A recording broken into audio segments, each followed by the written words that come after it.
these things happen when the rapture of the church takes place. And I want your attention, please, your whole being. Join me, please, in Acts 1:9-11. Now when He, that is our Lord Jesus Christ, had spoken these things, while they watched, He was taken up, and a cloud received Him out of their sight. And while they looked steadfastly toward heaven, as He went up, behold, two men stood by them in white apparel, who also said, Men of Galilee, why do you stand gazing up into heaven?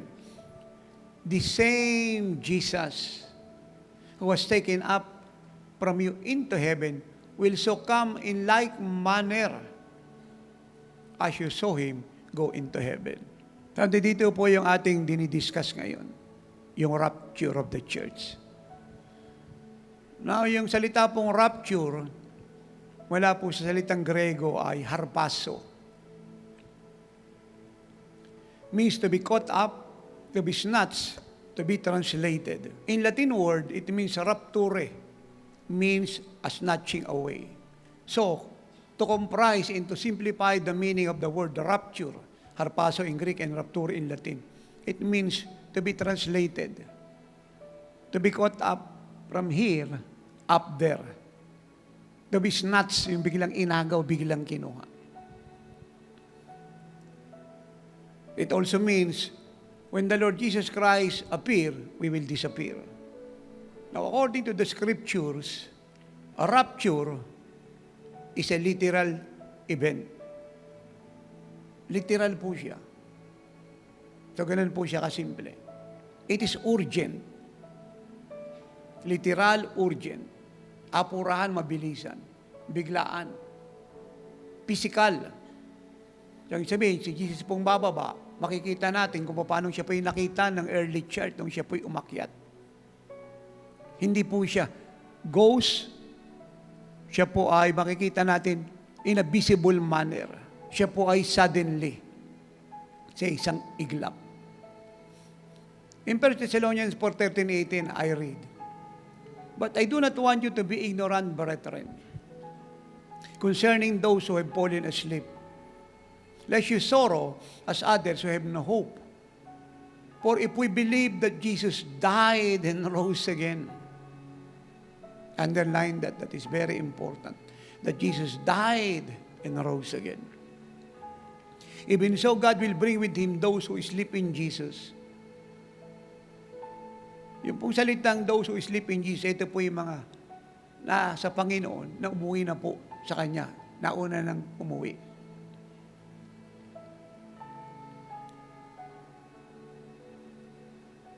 For this we say to you by the word of the Lord, that we who are alive and remain until the coming of the Lord will by no means precede those who are asleep. For the Lord Himself will descend from heaven with a shout, with the voice of an archangel, and with the trumpet of God. And the dead in Christ will rise first. Then we who are alive and remain shall be caught up, the rapture, together with them in the clouds to meet the Lord in the air. And thus we shall always be with the Lord. Therefore comfort one another with this word.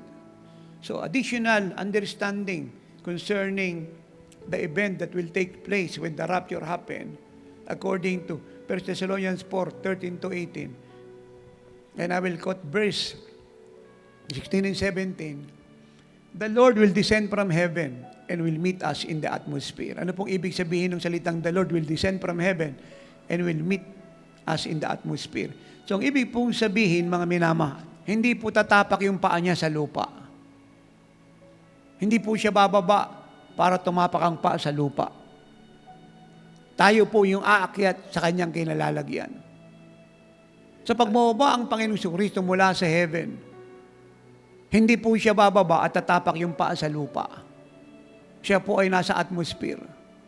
At tayo po na nakatapak ang paa sa lupa, ang aakyat at sasalubong sa Kanya. Huwag mo natin kakalimutan yan.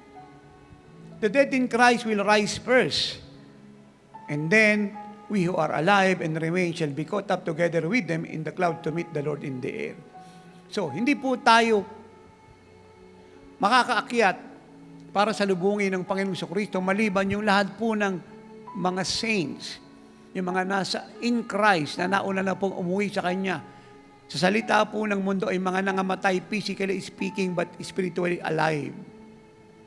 Sila pong lahat, kung saan man po nakalibing, ang libingan po na piniglibingan sa kanila ay bubukas. At sila po na mga alabok na, yung kanila po mga katawan ay muling mabubuo. Hindi na po kagaya ng dati nilang katawan na subject po sa decay or decomposition, but it is another body. At pagkatapos po nilang buhayin ng Panginoong Jesucristo, tayo pong buhay pa at silang nabuhay mula sa mga patay ay sama-sabang sasalubong sa Kanya. Huwag po natin kakalimutan yan. And let me read verse 16.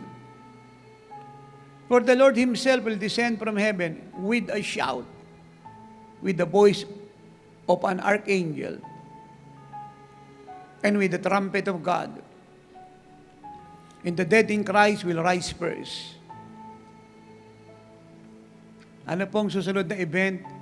Nakasabay po ng pagbaba ng Panginoong Jesucristo para i-rapture po tayong buhay. Siya po yung magsasalita. With a shout, I am coming! And the archangel voice, and that is Michael, he accompanied Jesus.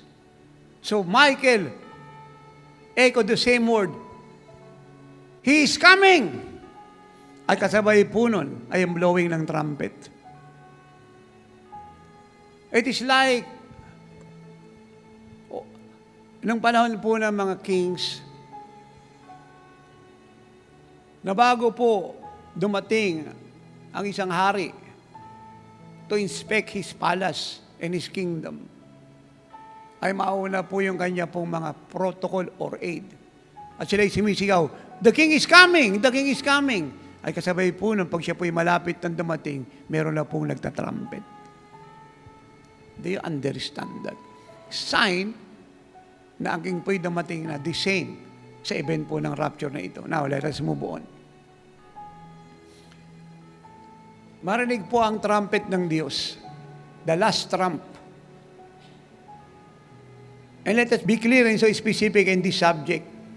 Kung kayo po yung magtatanong, ito po ba yung marinig po ng buong mundo? No. Tayo lang po makakarinig.